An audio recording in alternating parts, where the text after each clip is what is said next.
Chaye Sarah, Mea Shana, Vesrim Shana, Vesheva Shanim, Shene Chaye Sarah.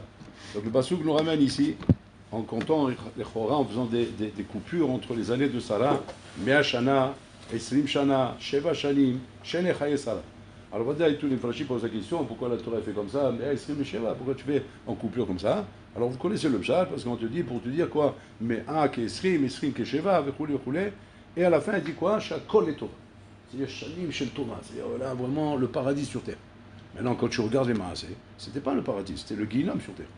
Sarah, elle n'a pas une vie tranquille, elle a une vie d'épreuve, de missionnote, avec Abraham Avinu, avec les Chlecha, avec les Milchamot, avec les Melachim, où il a failli mourir, et des trucs comme ça, et des pourchassés, Nirdaf, après kidnappé par Paro, kidnappé par Avimelech, qui a voulu abuser d'elle, et après le lycéen de la Hakeda, où elle a perdu son fils, elle est morte. C'est-à-dire, Bekitsour, c'est-à-dire qu'il y a eu, mamash, plus d'années de souffrance que d'années de bonheur. C'est comme ça. Comme la Torah a dit les Chaoura, Kulam les Tova. Elle n'a même pas dit Roubam les Tova parce qu'il n'y a pas Rov, mais elle a dit Kulam. Ça veut dire comme là, tout était bien, tout est impeccable. Une belle vie. Mamash, c'est-à-dire que si tu veux comment dire, résumer la vie de Sarah, mamash, une vie magnifique. Gan Eden sur terre. C'est le paradis sur terre. Comment le paradis après 120 ans, oui, mais pas sur terre. Sur terre. Comment Echlavinese. Alors en fait, Rabotai, tout ça vient, Rabotai, de la guicha que nous avons dans la vie. On a une approche dans la vie, malheureusement goy, qui est que pour que ce soit du bonheur, il faut que ce soit le paradis. Il faut que ce soit sans problème, sans souci, sans nissionote, sans épreuve, sans dérangement, sans guerre, sans arrêt, voilà, ça c'est le bonheur. Mais du moment où il va y avoir des événements, des problèmes, des soucis, la parnassa, le chino des enfants, le shalom baï, l'inyani, à droite, à gauche, au roulet, alors comme ça y est. On appelle ça vie dure, une vie difficile, rouler. Les Chachamim ne voient pas les choses de la même manière. Les Chachamim, ils ont notre critère de référence. Il te dit comme ça. À Kol les Tova, pas les Tova par rapport aux événements eux-mêmes, parce que les événements eux-mêmes n'étaient pas les Tova. Et la Kol les Tova, chez Aïta Omeret à Kol les Tova. Elle-même, elle disait à Kol les Tova. C'est-à-dire que la Torah, quand elle prend référence à Kol les Tova, pas Kol les Tova par rapport à ce que le monde voit, l'égoïsme, non, parce qu'ils vont dire c'est pas bien ça. Par rapport à ce qu'elle-même elle a vécu, comment elle a vécu ça. Elle a vécu ça, les Tova, à Kol les Tova. Et du moment, et quand elle te dit à Kol les Tova, c'est pas un mytho genre les Tova, donc c'est pas bien. Non, réellement, elle vivait ça, les Tova. Elle voyait que Nachinami, que ça, c'est la vie la plus belle. Maintenant, tu vas me dire, comment on peut dire les Tova quand on est éprouvé? Quand on est éprouvé constamment, quand les choses elles te remuent dans tous les sens, comment tu peux appeler ça les Tova? Alors en fait, dit Rabbi Noyona, il y a deux sortes de vie. Il y a soit les Tova Gashmit, soit les Tova Rouchanit. Si tu regardes le Tova Gashmit, c'est-à-dire qu'on a une vie paisible, Menoucha, tranquille, de Shalva. C'est Menoucha, et c'est Tova Gashmit. Ou bien tu regardes Tova Rouchanit. Tova Rouchanit, c'est-à-dire que tu as compris que quoi? Que c'est de cette manière, Enachinami, qu'un bonhomme se construit, c'est de cette manière qu'un bonhomme il grandit, c'est de cette manière qu'un bonhomme, Enachinami, il arrive à atteindre des niveaux. Et contrairement que comme ça, il n'atteint aucun niveau, il vit comme un halouf. Il mange des entrecôtes du matin au soir, il boit des bières, il dort, il mange, il s'amuse, il se balade, et il a olamazé. Mais il n'y a pas de construction là-dedans, au contraire, c'est la destruction. C'est-à-dire c'est la construction du Homer et la destruction de la Rouchaniout. Alors que là-bas, le contraire, il construit la Rouchaniout. Alors c'est vrai que le Homer est détruit, parce que dans le Homer, il n'y a pas de kiff, il y a un petit peu à droite, à gauche comme ça, mais pas vraiment quelque chose d'exceptionnel. Mais le Rouchani se construit. C'est ce qu'on nous dit ici. À Kol les Tova, pas partiellement, les Tova tout. Pourquoi? Parce que Sarah voyait la Matara. Elle voyait la Matara et le but où elle veut arriver. Et par rapport au but où elle veut arriver, elle sait que c'est là-bas que ça se passe. Comme on raconte cette histoire-là.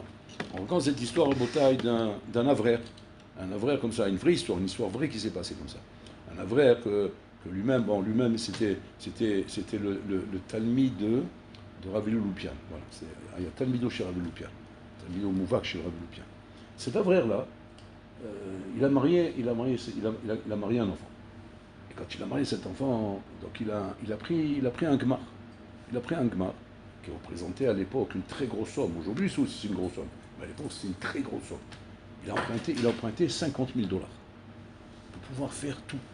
C'est-à-dire le mariage, les frais, l'aide pour le logement, les habits, tout. Bon, il a emprunté 50 000 dollars. Il a fait bon.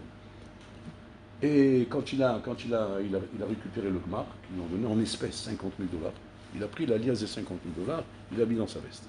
Il l'a mis dans sa veste, roulé, Et après, il les a mis dans la veste du costume, le costume du mariage, ouais, qu'il a pu acheter, qu'il a mis dans cette veste tout l'argent. Maintenant, la femme, quand ils allaient faire le mariage, donc elle s'organisait. Elle s'organisait pour préparer le mariage. Et en même temps, pour envisager de prendre les affaires de la fille et les envoyer chez elle. Quand ils ont pris l'appartement. Donc elle faisait un tri un petit peu. À un moment, elle dit à son mari, tu sais, on va en profiter, maintenant que notre fille elle va déménager, elle va partir chez elle, etc. On va en profiter pour faire un peu du ménage. Du ménage, c'est-à-dire, il y a plein de choses, femmes, des vieilleries, etc., qui ne servent à rien, des choses anciennes. On va profiter de vider un peu la maison, ça nous fera de la place pour les enfants. Elle dit, oui, oui, c'est une très bonne idée, fais ça. Ok. Maintenant, le mari, Massé Satan, qu'est-ce qu'il a fait? Il ne s'est pas rendu compte. La khalifa, qui était neuve, c'est une khalifa neuve, oui, il s'est trompé, il a mis sous une khalifa vieille, qui était là-bas, une vieille khalifa déchirée, etc., en mauvais état. Donc, il a mis là-bas. Et la khalifa vieille, elle était par-dessus. Il l'a portée tous les jours. Et la femme, elle a ramassé, elle a vu la vieille khalifa, tac, tac, elle a mis un sac poubelle, elle a commencé, elle a tout ramassé là-bas, hop, avec les enfants, à la poubelle. Tout est parti à la poubelle. Maintenant, donc, le khalifa avec les 50 000 dollars, il est dans la poubelle. Maintenant, lui, ce jour-là, il était au Kolen, il donnait une chaboura. Il était une chaboura, il y a des collines comme ça, chaque frère, il donne une chaboura. Un chiot clali comme ça, sur la souga, etc. Il donne une chaboura. En plein de chaboura, Massé Satan, il se rappelle que sa femme, elle lui a dit qu'elle va jeter les affaires. Et le Satan, il est malin. Il n'envoie pas le problème n'importe où. Au moment qu'il est en train de donner la chaboura, puis Tom, il lui vient, pouf, flash dans sa tête. Wow. Elle m'a dit qu'elle va jeter les affaires. Mais il y a ma khalifa là-bas. Et les 50 000 dollars sont dedans. Chimichement, on va savoir si elle ne va pas prendre les trucs et jeter à la poubelle. Bon, il n'a pas pu. Il a essayé d'être Milgaber, lui aussi. Il n'arrive pas à être Milgaber. Donnez comme Tifta Machem, Emouna, Tefached. Il n'arrive pas. Il est honnête, il n'arrive pas. Alors il dit au Michila, j'ai une urgence. J'ai une urgence, je reviens tout de suite. Bon, il est parti. Bon, très court, ça va. Il est parti. Il appelle sa femme. Il dit, dis-moi, ma femme, tu sais que tu as dit que tu allais jeter. Oui, mais t'inquiète pas. Comme j'ai dit, j'ai fait. Elle vous dit, Zama, qu'elle est zarise. C'est une femme chez Trahil. Elle fait les choses, pas elle remet à demain, quoi, etc. On ne remet pas. On a décidé, on fait. Donc elle était fière d'elle, quoi. Et lui, il a dit, quoi, c'est fait? Oui, c'est fait. Mais quoi, c'est parti à la poubelle? Oui, c'est parti. Alors je t'en supplie. Parce qu'en fait, il y avait la khalifa à Genève et dedans les 50 000 dollars. Je dis quoi? Chimichement. Mais j'ai tout jeté à la poubelle. Alors je t'en supplie, vas-y vite à la poubelle où tu as jeté. C'est la poubelle où on jette dehors, vous voulez. Et regarde si le sac il est encore là-bas. Et s'il est là-bas, on récupère. Elle va là-bas, trop tard. Le camion il est passé. Ça y est, plus rien. Donc elle vient d'annoncer, c'est fini. Le camion il est passé, il n'y a plus rien. Elle dit bon, très bien, ok, ça va. Bon. Gamzou les trois. Il raccroche, il retourne donner son chiot. Il retourne à Sahaboula, tranquille, comme si rien n'était. En attendant, sa femme, elle était sous panique. Elle essaie de l'appeler, bon, il a coupé le téléphone, on ne répond plus, il est en train de donner Sahaboula. Qu'est-ce qu'elle fait? Elle voit qu'elle ne peut pas. Elle appelle Sahabouta. Et Sahabouta, il lui répond. Parce qu'il voit qu'elle appelle, elle insiste, il a eu peur, quoi. Alors il répond, lui, il s'est mis dans un coin pour répondre. Il dit, qu'est-ce qui se passe? Il dit, mais oui, mon mari. Il dit, ben, il donne le chiot. Il dit, quoi? Ben oui, il est en train de donner le chiot. Il dit, mais pourquoi, quel est le problème? Je vous vois un peu excité, là. Il dit, mais alors il a raconté l'histoire. Il dit, quoi? Mais comment il fait pour donner le chiot? Bon, d'accord. Bon, il n'a rien dit, il a laissé faire le chiot.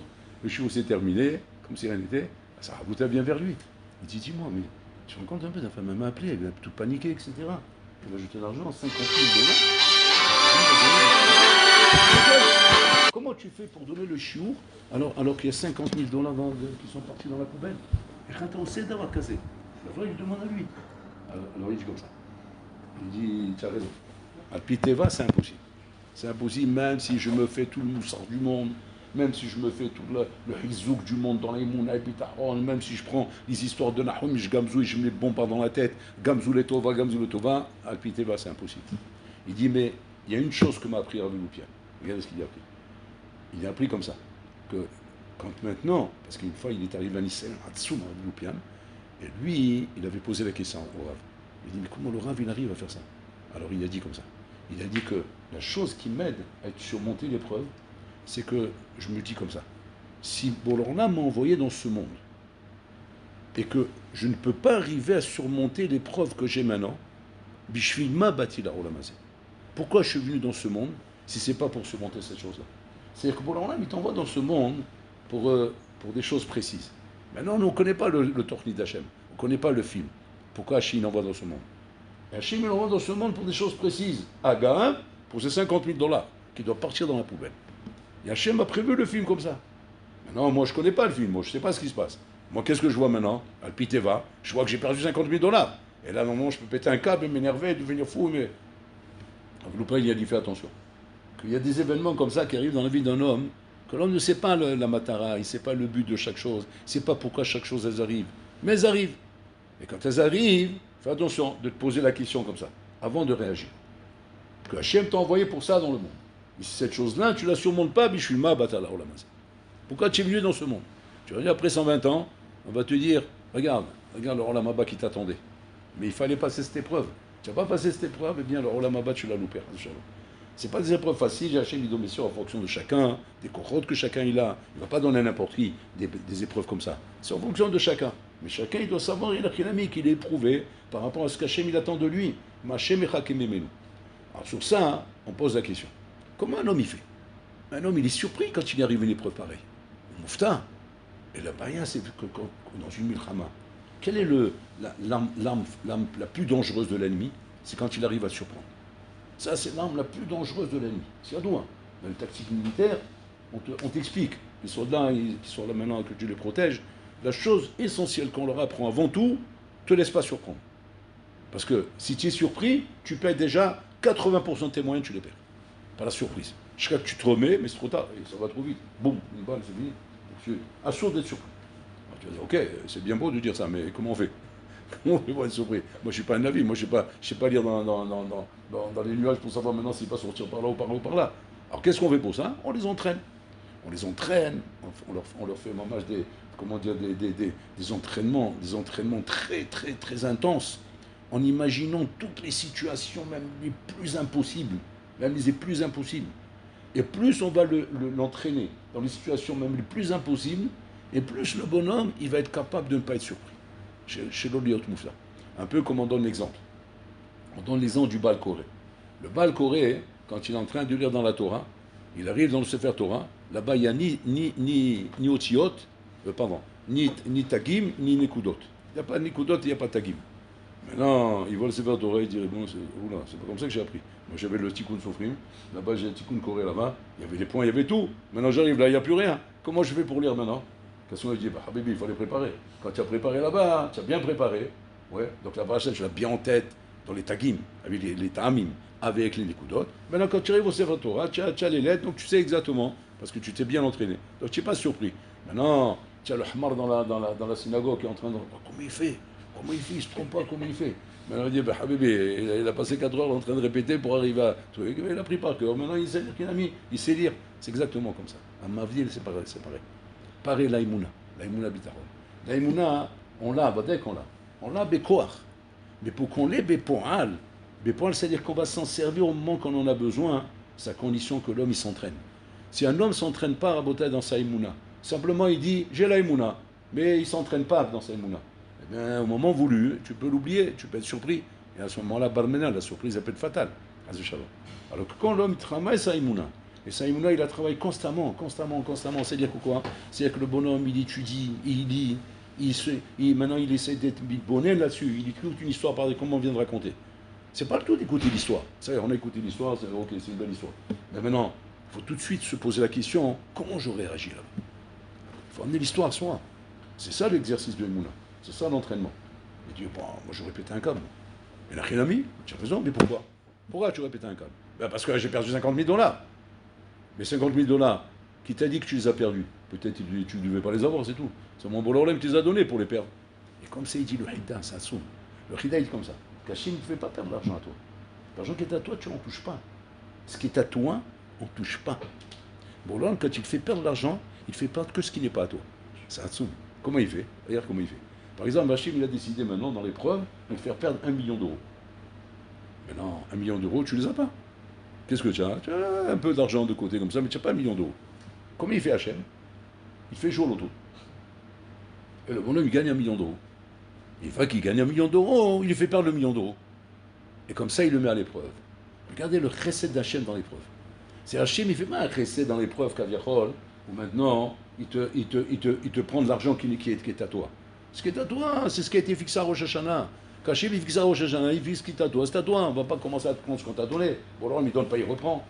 Et là-bas, il y a maintenant ce que Hachem va donner en Nisayon. Et ce qu'il donne en Nisayon, c'est ce qu'il va te donner, mais qu'il va te reprendre. Mais ça, c'est pas à toi. Et quand le bonhomme, il se renforce en Emouna, qui se dit quoi qui se dit maintenant, on ne prend que ce qui n'est pas à moi. Et si on me fait ça, c'est que c'était prévu comme ça. C'est comme ça qu'Hachem l'a prévu. Donc en vérité, en ra shiotse mitachat yad Hachem. Il n'y a pas de mal qui sort de la main d'Hachem. Le mal, il vient du dimion que l'homme il a, après qu'il croit que cette chose-là, elle est à lui, et que maintenant on m'a pris ce qui est à moi. Alors là, mais là, il dit c'est ra ce qu'il fait Hachem. Pourquoi il me prend ce qui est à moi? Pourquoi il fait ça? Pourquoi Hachem il fait comme ça? Ah ben, c'est ça le problème du dimion en bataille. Et c'est pour ça que l'homme doit s'entraîner dans sa immouna.